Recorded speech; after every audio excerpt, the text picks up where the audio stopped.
हिंसा के मामले में पुलिस प्रशासन पूरी तरह से एक्टिव हो गई है।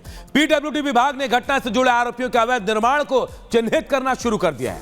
ऐसे घरों और दुकानों पर नोटिस चस्पा कर दिया गया है, जिसमें रामगोपाल हत्याकांड के मुख्य आरोपी अब्दुल का घर भी शामिल है। क्या है पूरा मामला, इस विशेष रिपोर्ट में आपको बताते हैं।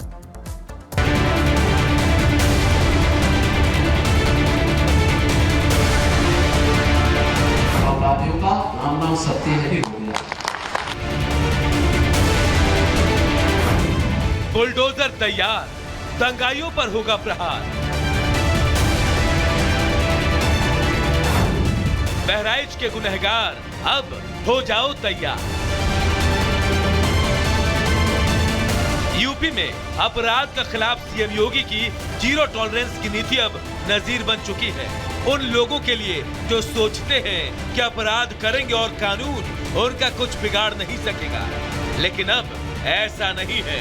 अपराधियों पर एक्शन भी हो रहा है, और वो भी कानून के दायरे में रहते हुए। बहराइच में जिन लोगों ने दंगे किए, कानून को अपने हाथ में लिया और बेखौफ होकर अंधाधुंध फायरिंग की, अब वो खौफ में है। ये डर है प्रशासन का। बहराइच में हिंसा के मुख्य आरोपी अब्दुल हमीद के घर पर बुलडोजर कार्रवाई की तैयारी पूरी कर ली गई है। हमारी मौजूदगी इस वक्त बहराइच के महाराजगंज बाजार में मौजूद है।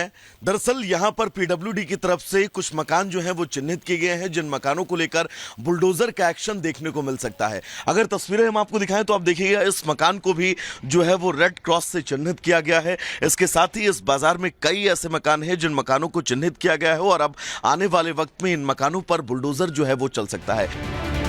बहराइच हत्याकांड के बाद से पुलिस लगातार एक्शन में है। आरोपियों की धरपकड़ के साथ उनके अवैध निर्माण पर भी पुलिस की नजर है। यही वजह है कि पीडब्ल्यूडी विभाग ने मुख्य आरोपी अब्दुल हमीद सहित कई आरोपियों के घरों पर नोटिस चस्पा कर दिया है।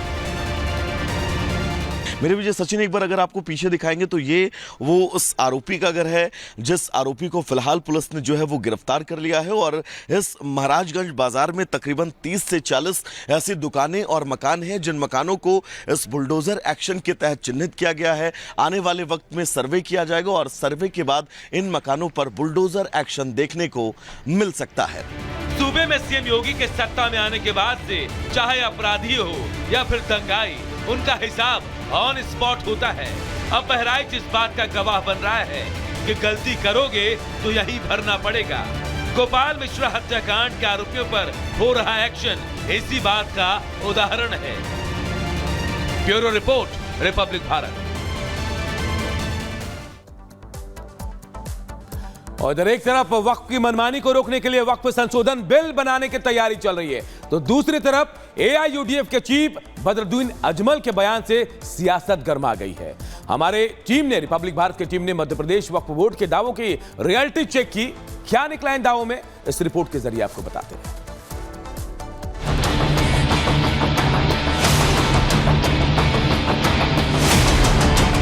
47 संपत्तियां तो ऐसी है जहां पर कहीं ना कहीं तो कार्यालय बन चुके हैं।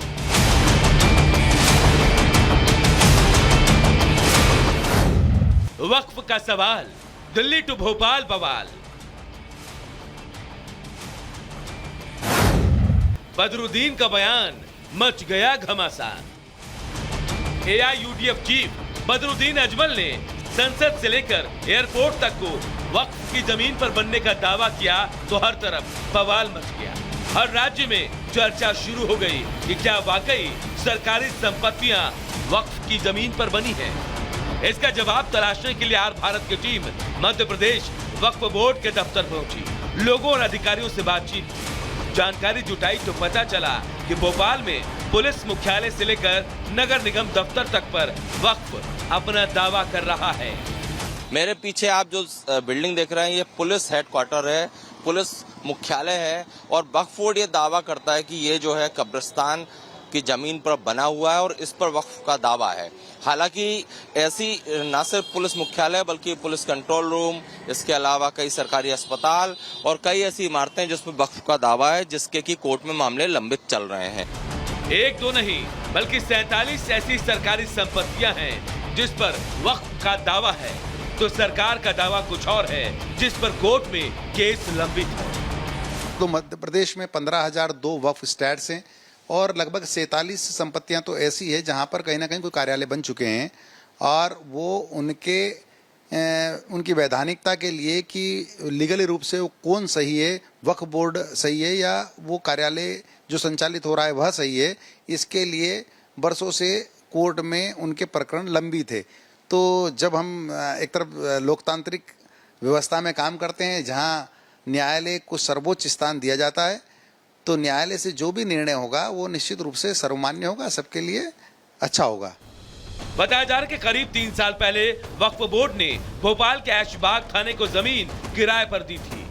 2021 में पुलिस अफसरों ने उनके साथ बाकायदा कॉन्ट्रैक्ट किया, लेकिन आज तक किराया नहीं मिला।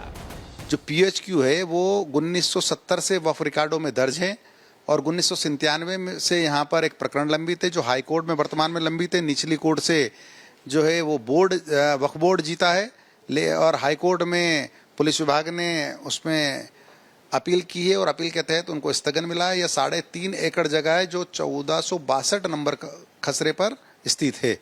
तो इस प्रकार की जो भी विवादित स्थितियां हैं उनको कानून के दायरे में रहकर हमें लगता है कि जल्दी हल किया जाएगा। जिस नीयत से उन्होंने दान किए, जिस उद्देश्य से उन्होंने दान किए, उन उद्देश्यों की प्राप्ति होना चाहिए, उसकी पूर्ति होना चाहिए। अगर किराया नहीं आएगा तो उनके उद्देश्य की प्राप्ति नहीं हो पाएगी। जब से वक्फ बिल संशोधन की बात शुरू हुई, तब से वक्फ बोर्ड हर जगह, हर सरकारी संपत्तियों और सरकारी जमीन पर अपना दावा कर रही है और इसलिए वक्फ बिल में संशोधन की बात हो रही है, जिससे गरीबों को न्याय मिले और वक्फ बोर्ड की मनमानी पर लगाम लगे। Bureau report, Republic Bharat.